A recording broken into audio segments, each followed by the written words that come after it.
career, but if things don't pan out, obviously I might have to move in a different direction and do what's best for me. And listen, I totally get that, because if you are somebody with a lot of star power, you don't want your career just like rotting away in a place, especially this guy, the GM, Jeff Pagliocca. He absolutely sold this guy's future. He traded away draft picks for this like win now mentality. And who he drafted? Now, I don't want to speak bad about Hailey Van Lith, but she has not had a mentor to actually mentor her to be any proper type of point guard. So she's kind of been flying in the dark. Reese said she doesn't believe her teammates Rachel Banham or Hailey Van Lith are capable of leading a playoff team. Guard Errol Atkins is another player on the Sky's roster with WNBA championship experience. Tyler Marsh said, "We are aware of it." What Angel Reese said, "We're addressing it in-house as currently speaking. That's where we'll stay." Teammates under a bus and then ran the bus over them and then backed up the bus, bouncing over them again, and then proceeded to drive over them one more good time just to be sure that their carcasses were no longer twitching. It was one of the most me, selfish ass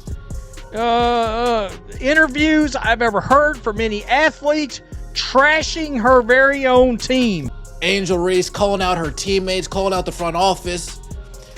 You're a bum, you're a bum, you're a bum, you're a bum. Yeah, you ladies won't do it for me.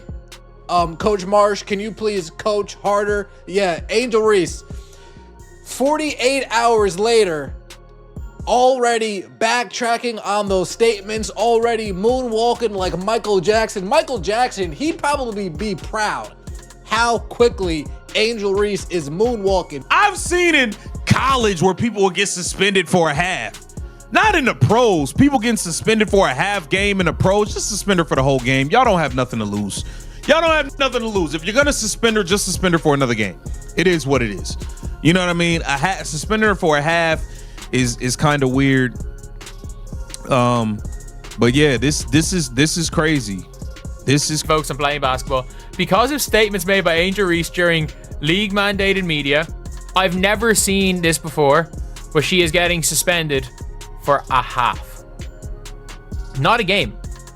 Not a game. One half. One half she is getting suspended for.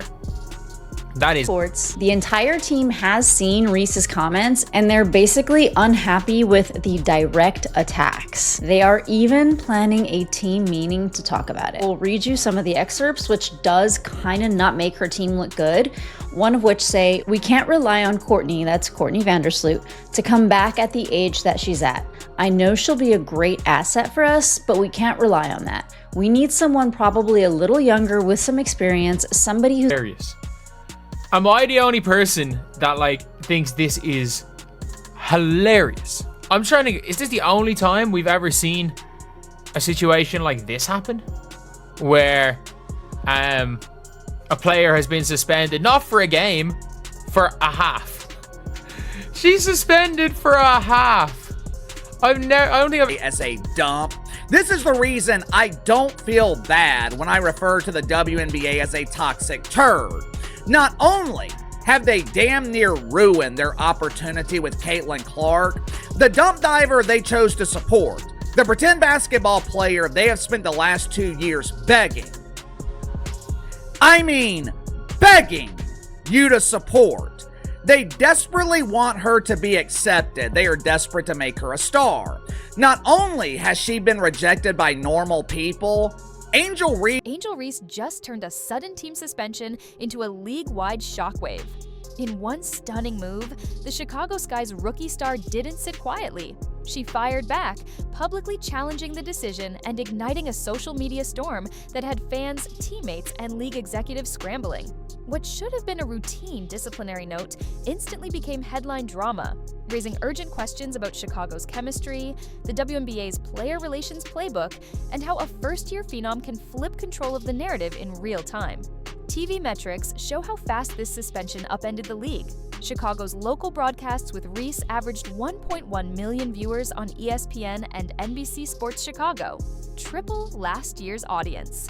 Home attendance jumped from 6,800 to over 9,500 fans per game, with resale tickets soaring from $40 to over $200 for marquee matchups.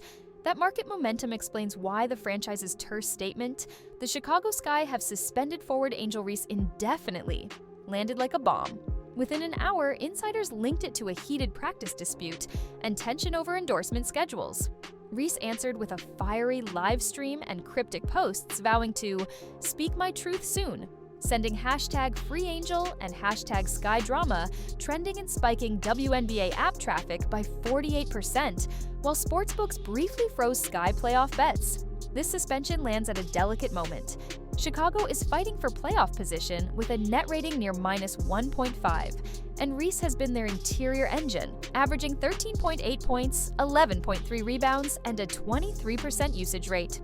Removing her production overnight forces coach Teresa Weatherspoon to redistribute 30-plus front-court minutes and 15 scoring attempts per game, threatening both offensive rhythm and top-5 rebounding efficiency.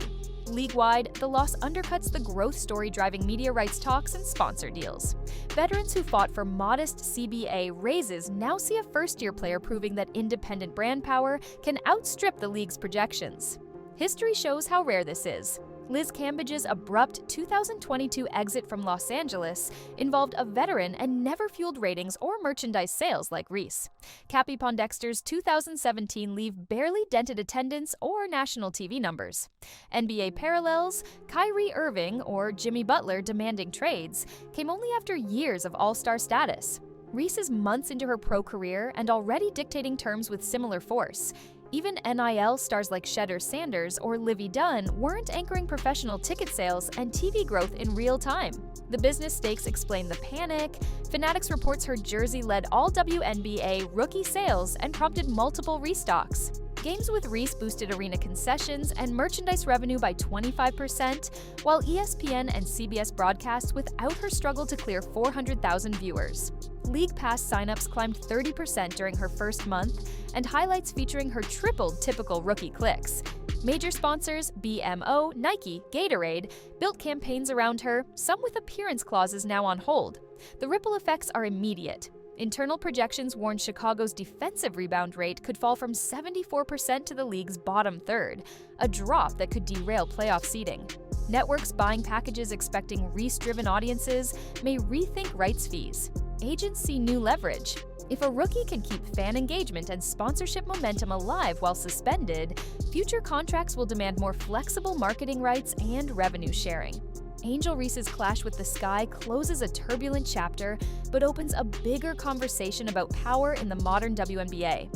In one season, she lifted local attendance above 9,500, pushed national broadcasts past 1 million viewers, and turned her jersey into a league bestseller. Yet she now sits at the center of a suspension that shows how fragile team control becomes when a player's brand outgrows the franchise. Whether Chicago mismanaged a centerpiece or Reese is rewriting how WNBA players protect their value, her sudden suspension is more than a team dispute. It's a defining test of how women's basketball will navigate superstar leverage in the seasons ahead.